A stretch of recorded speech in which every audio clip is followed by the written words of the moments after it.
Welcome. We're going to let everybody just simmer in here for a second. Do-do-do-do-do. Mm. Welcome, everybody. And thank you so much for joining us today. As you pile on in here and start to receive this message, thank you for joining us today. And just welcome to our Amplify AEC 2022 Conference and Conversations live stream series, where we'll be talking about all things Amplify AEC, specifically some speakers that are conducting some sessions this year. I'm Brandy Elise, one of your co-hosts at this year's Amplify AEC, and I'm super excited because we have one of our Max Talk and Innovative Ideation Lab speakers, Mr. Paul Hey, Osincup. what's up? I'll do my applause.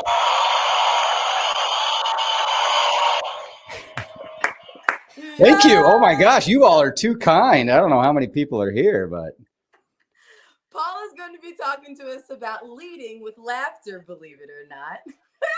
This year, Amplify AEC is focused on bringing attendees together again. You know, we've been apart a little bit with COVID and everything going on. So we'll be able to create environments that include hands-on activities as well as all kinds of other engagements with in-person events. Paul's session captures the things we sometimes overlook, like finding humor in our own leadership to keep teams motivated and captivated and ready to jump in for larger engagement and ROI. His session and workshop will focus on why humor is such an effective leadership trait and how to incorporate humor into your leadership style. If this sounds like something you're interested in, everybody say, yeah. All right, but I won't speak for him. Let's let Paul let us know a little bit what's going on with his program when you go to attend it this July. Let's welcome Paul Osincup. thank you. Hey, I'm excited to get to chat with you, Brandy. It's so great to meet you. I feel like I've dove in so deeply on your YouTube and I love you so much. I'm really obsessed with just your method of madness. It's kind of tricking people into paying attention. Oh, I appreciate that. Yeah, I have realized over the course of time that there's a quote I love from, I think it's Jeffrey Gitomer, that says, um, "The end of laughter marks the height of listening." And I really like that. Like once you have people laughing, then that they're at the very least paying attention. So Right. I appreciate that. Well, okay, on top of that, can you tell us a little bit how you even found yourself, number one, into the speaking position, but just primarily focusing on this? And your quote says it all. But how did you get involved in humor as a speaking? Yeah. Okay. So the first time that I really noticed the power of humor, um, to do something other than make people laugh or just entertain people, uh, to be honest, was like third grade. So I I was, Long um, time. yeah, right. Like, but so I remember being in Miss Temple's class, and I, believe it or not, talked a lot. And Miss Temple looked at me and goes, "Paul, you have diarrhea of the mouth." And I had never heard that before. She's like, I've "You been have that." told that before. Well, it's a good thing we both speak for a living, right? I mean, it worked out. Uh, so she goes, "You have diarrhea of the mouth," and the whole class goes, "Ooh!" Oh my And God. so then I was kind of embarrassed. So my third grade brain goes, "Oh no, it's running down my chin." And so then she kicks me out of class and sends me to the principal's office, so immediately humor got me out of an uncomfortable situation. It was probably not the healthiest Mm. coping strategy in the moment, but then I remember being in the principal's office, and the principal's like, why are you here? And I said, "Well, I said something I shouldn't have said." And so, "What did you say?" And I said, "Well, she said I had diarrhea of the mouth." And so I said, "Oh, Mm. it's running down my chin." And I saw the principal go, and then try to like fake being stern. And the other people in the office were like, "You really shouldn't do that." And I was like, but they're not that mad because it was funny. And so then I was like, this humor thing, there's something to this. I felt like a Mm. Jedi. But Mm. fast forward, I kind of lived this double life for a while. I was in charge of discipline for a large university, and met with students with mental health issues, Okay. worked in a drug and alcohol rehabilitation program for college students, and worked closely with Mhm. local law enforcement and courts with conflict resolution, and really trying to help college students get their lives back on track.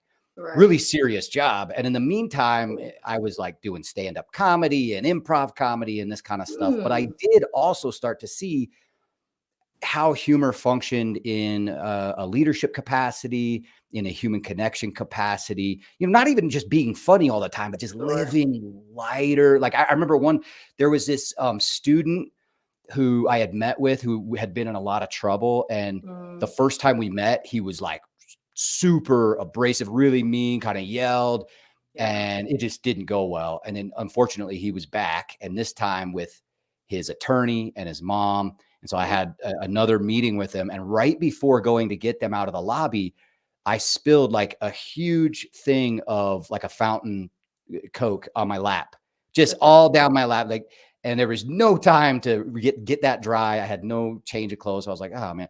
See, I just kind of went out and embraced it. And I called his name and I said, called his name, and they looked at me and I said, I hope your day's starting off better than mine. And I kind of pointed down to my pants, and he just kind of like quietly looks up and goes, I told you to see a doctor about that. And like there were like 8 or Aw. 10 people in there. Everybody's busting up except his mom like slaps his knee, like, what are you doing? But I saw it like in that moment, humor as like an olive branch, like me just having a little bit of humility and being light with Yeah, it.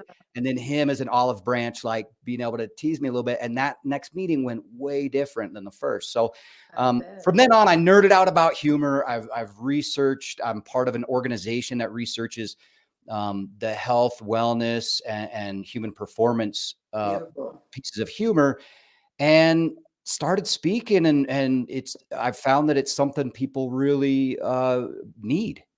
Yeah. And kudos to you for embracing that side and being, I mean, embracing your humility and letting everyone see is so courageous. And once you like step through that fourth wall, you're like, oh my God, that was it. Right. That's all I gotta do. Okay. Yeah. But it's cool you're empowering people to use humor. It almost makes them very comfortable with you. That's kind of cool. Yeah. I mean, it takes a little bit though. It's like not Yeah. always the easiest thing to do. No, no, not at all. Okay, so while we're on great advice, what was the last like professional development business type book? And I'm an audiobooker, so I hope it's on Audible. Hmm. What would you recommend and why? Okay. The last business type. Okay. I'm going to answer your question, but bear with me 1 second. So, Okay. so I'm actually writing a book right now, and I'm happen to be on the chapter about chronic seriousness and how like we uh, we don't laugh from the age like 23 until our mid 70s. Our propensity to laugh just evaporates. It's like Mhm. 50 years of just being chronically serious. So one of the things in that chapter that I'm focusing on is thinking about what it is that we're taking in. And Mhm. while it's important to stay current on professional development and news and that kind of stuff, but our book library doesn't always have to look like it's curated by TED Talks, like, Yes, so true. I will also encourage people to, pick up, like I just read Seth Rogen's yearbook, hilarious. Uh, Huh, uh, okay, that's it fun. it's really good. It's a memoir, Seth Rogen's memoir. Tina Fey, Miss Bossy Pants. I mean, That there's is a just good all sorts. one. Mindy Kaling's book, Issa Rae. Like, there's just so many really Mm, great, funny books out there. Also, so I would just don't sleep on that side of reading and getting some pleasure. That being said, I will answer your question. The Probably the best book I've read recently is The Burnout Epidemic by Jennifer Moss, okay. and it's a Harvard Business Review book. And what I really like about it is that it focuses on obviously the epidemic of burnout, but not Mhm. from like a individual standpoint, like, oh, uh, how do I combat burnout? Oh, just take a bath, sweetie. No, uh, it actually focuses on the problem of burnout as an organizational issue and what organizations can do to prevent burnout and actually should do to prevent burnout. So I really Interesting. like her take on it. So yeah, the burnout epidemic's really good. That's amazing. Okay. Already interested. And it's interesting take because you would think like, what can I do for myself? But if you're being, burnt out from your company, there's not much that you could really, that's really interesting. I didn't think about it. Yeah, you'll like that book because there is a lot of like, there are things we can do to mitigate stress and burnout and that kind of stuff. But there are Lot. also things like workload that sometimes we have no control over. So It's true. Wonderful. All right. So, okay. Best piece of advice ever given to you. oh man, best piece of advice ever given to me. Well, I mean, I guess as I go around and speak, one person, when I was early on doing that, they said, "Hey, make sure you turn the power on your lapel mic off before you use the restroom." That was huge. That's really smart. So that's a good piece of advice for anyone who is taking a stage anywhere. But it's like, yeah. That's a I will good one. say, on a more serious note, I had a colleague when I first ventured off to work for myself, and was trying to figure out what I was doing, tell me that if your target market is everyone, you'll attract no one. That's very true. And it took me a while to really realize what they were saying, but it just more about like, man, just be yourself. And some people are going to vibe with it and others aren't. And, like I talk about humor for a living. There are plenty of professional conferences that don't want a humor strategist as one of their speakers, and that's fine. So yeah, Different strokes for different folks. totally. Yeah. Humor. Everyone's got a different take on how they receive that, Yeah. There was something I was going to say and it's going to pop back up because it was going to be fun. But if you weren't doing what you were doing right now, and pandemic had a chance for everybody to kind of just say, let me just try something else. Totally. Maybe it was even your hobby during that time. I feel like your YouTube told me some of it as well. Because we were all just taking shit and just trying everything. But if you weren't doing what you were doing, because you clearly love what you do and you're very passionate about it. But what else are you passionate about? What do you do? What else? Okay. If there was a job of like just professional dog petter and player with her, then I would do that. Like I've got a couple dogs. I love them, and I could just hang out with those guys all day. What are your dogs' names and what breeds? I've got Edwin and Bridger.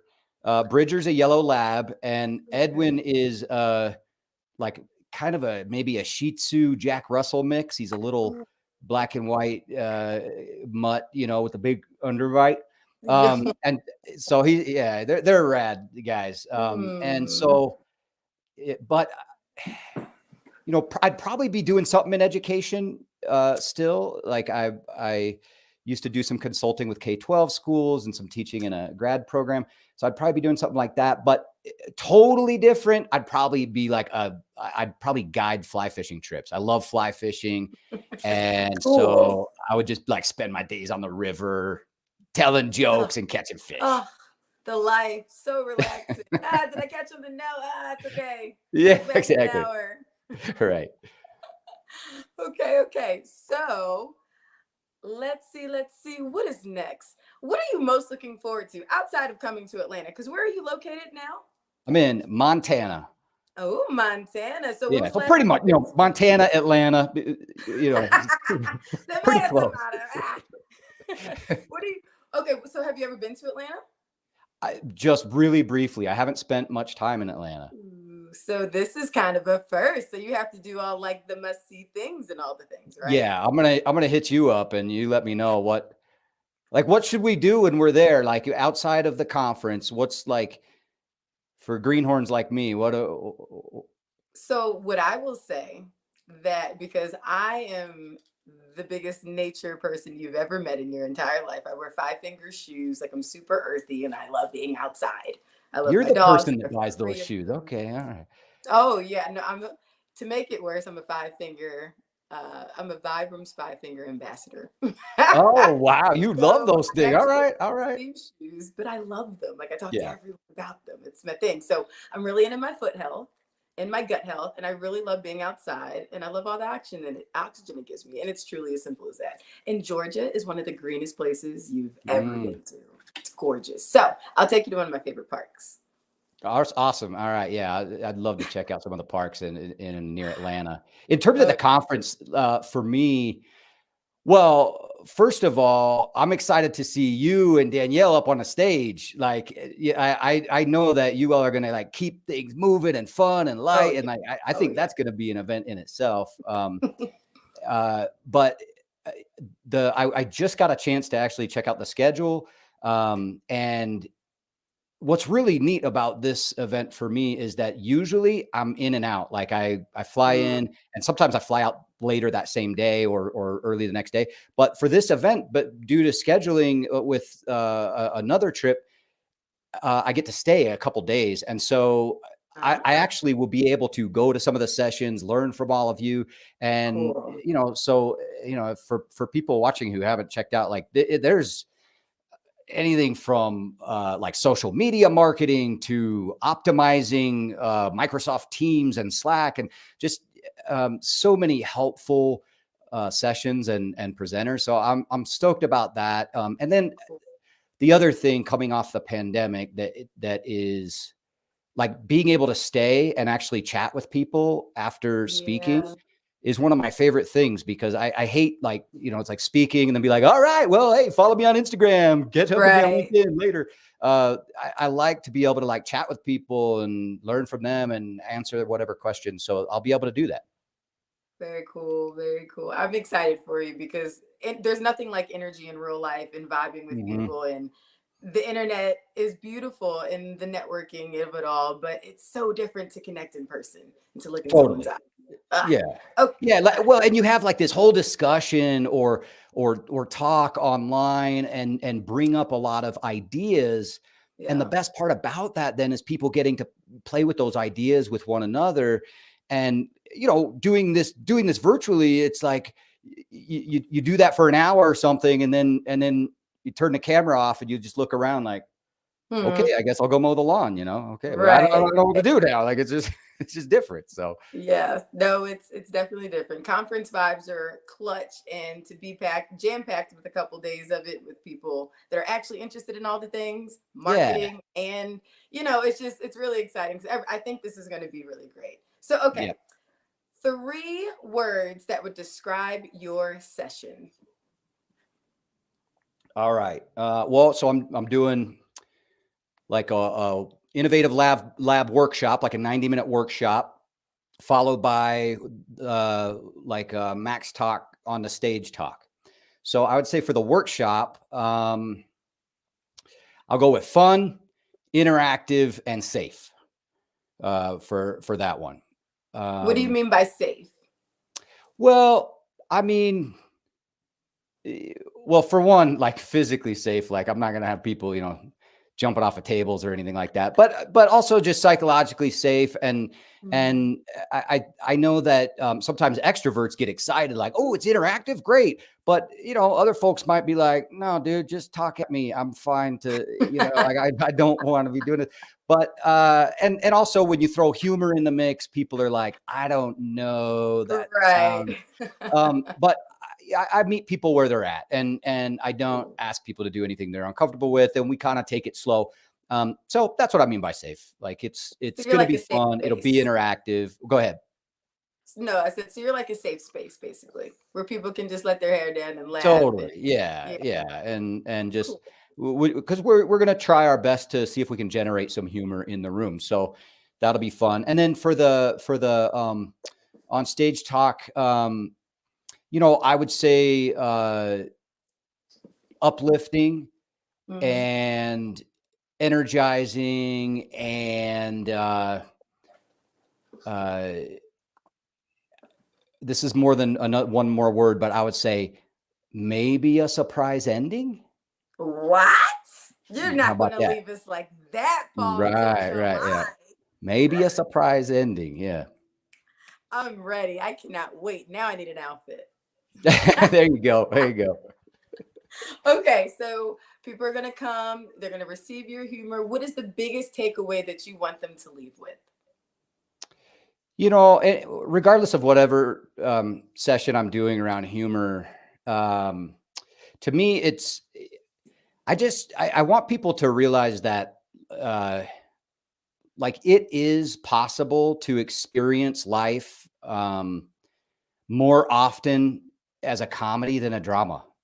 And Hmm. that like we can learn to experience humor not just by chance but by choice, and that like that silly goofy part of you that you are maybe around your siblings or some of your like closest friends and family or whatever, that's a really important part. We spend a lot of time developing our innovative sides or our determination or resilience, and our sense of humor is also very important to who we are. And it can be developed and then strategically used to enhance your overall well-being and your performance. And I want people to know that and to be able to access it. Sure. That's beautiful, Paul. That really is. Okay, biggest change in the marketing industry in 2023. Like, what do you think the biggest change will be with all the Oh things? man. All right. Well, okay. So I'm no marketing expert, but I was just watching a football game the other day, and it's like some new league, and the players had QR codes on the back of their jerseys, and you could scan a player's QR code on his jersey, and he would take you to his social media sites. That's what I'm talking. So, I mean, I feel like the whole world's just going to be QR codes. There's going to be no more text anywhere, like no billboards, no text at the grocery store. It's just we're going to be living in a matrix, just like. Oh yeah. But so that's obviously a huge trend. TikTok is still just out of control. But I, I will say also, if you have like a marketing team or marketing professional that works with you, take care of them, because I know that good quality marketing professionals are in high demand. And I don't Oh, see yeah. that changing anytime soon with how fast technology changes. So I would say take care of the people who are doing it well, and Yeah. hang on to them. That's a brilliant piece of advice. Paul, is there anything else you'd like to add for the folks out there in TV land?